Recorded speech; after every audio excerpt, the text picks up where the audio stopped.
Sekarang kita mencari 5 faedah daripada ayat yang mulia ini, insya-Allah. Al-faidatul ula, faedah yang pertama, apabila Allah Ta'ala tanya Nabi Isa, wa idh qala Allah ya Isa ibn Maryam, hei Isa, mu kata ke, mu ajak ke manusia supaya sembah mu, ngemok mu? Isa kata, kalau aku kata mu tahu. Jadi di sini kata di para ulama, isbatu ilmillah, mengisbatkan bahawa Allah Ta'ala itu salah satu sifat dia ilmu, dia tahu semua benda. Jadi kalau kita tahu, Allah tahu, kenapa kita nak buat benda-benda nak suruh manusia tahu? Cukup dengan Allah Subhanahu Wa Ta'ala tahu. Kita perbaikan hati kita, kita betulkan niat kita, apa yang kita buatkan nak bantu menegakkan agama Allah, apa yang kita lakukan untuk menyebarkan sunnah Rasulullah sallallahu alaihi wasallam, maka kita pedulikanlah apa kerana, apa mehnah, apa yang nak dikatakan oleh orang, teruskanlah, biarnya katalah, asalkan kita dapat keredaan Allah azza wa jalla.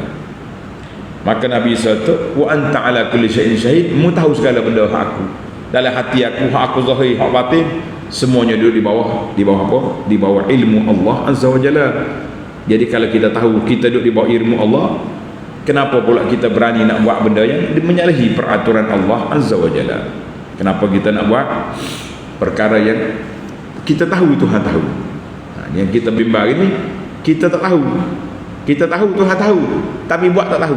Sebab itulah kita boleh buat maksiat. Karena itulah kita berani buat benda mungkar, berani buat benda-benda yang Allah Ta'ala larang, sebab dia panggil tahu tak tahu. Allahu musta'an. Baik, faedah yang kedua, Nabi Isa alaihissalam adalah ulul azmi minar rusul. Nabi Isa alaihissalam ulul azmi minar rusul. Dia serahlah urusan umat dia ni kepada Allah. In tu'azibhum, kalau ma'azab mereka tu hamba. Wa in taghfir lahum, kalau kamu maaf, engkau maha pengampun, engkau maha bijaksana, engkau maha berkuasa ya Allah. Jadi kerana itulah kita, para jemaah sekalian, wajib kita serahkan diri kita kepada peraturan Allah azza wa jalla. Hak mana Tuhan suruh, buat. Tak usah duk tanya apa, kenapa Tuhan suruh kita solat, tak usah. Kita kena tanya, kita solat ke tak hari ni? Solat dah, khusyuk ke tak khusyuk? Tak lagi, usaha biar dia khusyuk. Solat kita ni ikhlas ke tidak? Ikhlas dah, alhamdulillah. Kurang ikhlas, perbetulkan dia.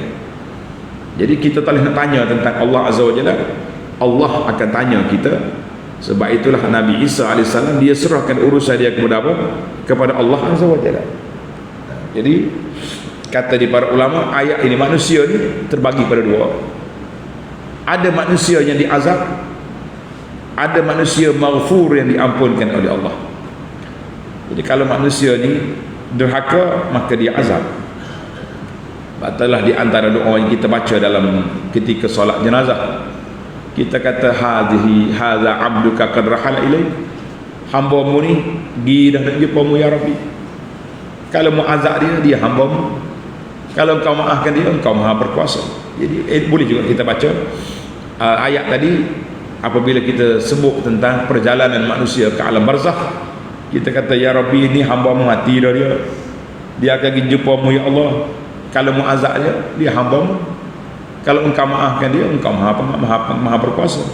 Jadi boleh kita minta dengan Allah SWT segala perkara. Jadi manusia ni dua yang ada, sama ada kena azab ataupun dapat nikmat. Jadi kerja kita, usaha kita, apa dia, mencari apa saja perkara yang boleh mendapat keampunan Allah azza wa jalla. Yang ketiga, Allah Ta'ala kata apa? Qala Allah hadza yaumu yanfa'u as-sadiqina sidquhum. Isa, hari ni, hari kiamat ni, siapa yang benar iman dia, siapa yang benar tauhid dia, siapa yang benar dalam kehidupan dia, mereka akan selamat. Ulama tadabbur kata al-hasu 'ala as-sidqi. Ayat ini menggalakkan kita menjadi orang yang benar dalam akidah tauhid kita. Tak usah duk panggil benda tu benda ni. Ada orang kata khilaf, tinggal belakang khilaf tu, ambil otak khilaf je. Kenapa dalam tauhid nak cari resiko? Dan kita ada yang tauhid yang murni, kenapa nak cari tauhid yang bercampur-campur? Semata nak mempertahankan golongan tertentu, kita sanggup buat itu, buat ini. Kita kata tak usah cari, tak usah keluk-kelik lah kita dengan agama Allah Azza wa Jalla. Yang murni ada, kenapa nak cari yang macam susah? Jadi pada hari ini orang yang benar, orang yang betul-betul beriman kepada Allah Subhanahu wa taala, orang yang betul amalan mereka dengan sunnah Nabi sallallahu alaihi wasallam, itu je orang yang benar. Ukuran bukan pada nama, ukuran kepada apa yang kita lakukan. Sekarang ni sibuk manusia ni nak menjenamakan menjenamakan orang-orang yang selamat hanya orang ni saja, dengan nama-namanya direka oleh manusia. Maka susahlah orang lain bila selesai masalah ni, orang lain yang tidak sejenama dengan dia sesat. Na'udzubillah.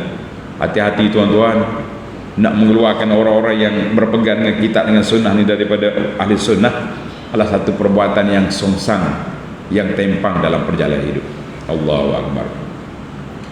Jadi Nabi Isa alaihissalam telah Allah Ta'ala jawab, siapa dia betul, selamat.